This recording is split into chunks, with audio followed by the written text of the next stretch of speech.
دوا بە دوای شەڕ و ململانە خوێناویەکانی سووریا هەر لە سەرەتای بەهاری عەربی سووریاوە تا دەگاتە داعش و شکستی خەلافەتەکان و ململانە دەوڵەتەکانیش پرسی سەقامگیری ئەو وڵاتە بۆتە پرسێکی جیهانی.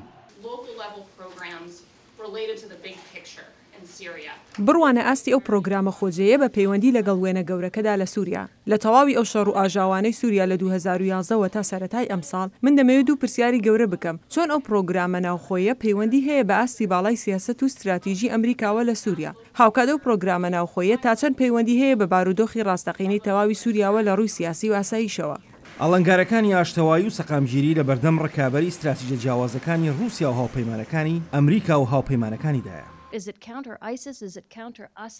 ئایا ئەمە لە ناوبردنی داعشیان لە ناوبردننی ئەسەدا ئەی چۆن هاوکاریەکان هەماهەنگ دەبنەوە لەگەڵ سیاست و استراتیژیەکەدا لە سووریا لە کاتێکدا هەل لەشکری کێشیەکی رووسیاوە بۆ سووریا لە 2015ەوە زۆر ڕوونا کە هیچ دەرفەتێکی نەیشتوتەوە بۆ ئەوەی ڕژێمی ئەسەد بڕوخێت.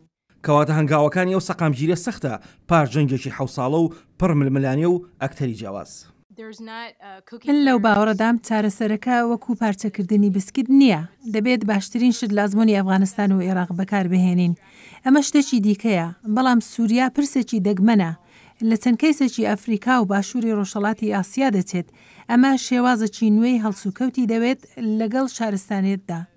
بەڵام پرسی سەقامگیری ئاسایشی و نیشتیمانی لە سووریا لە بەردەم هەڕەشەی گەورەدایە.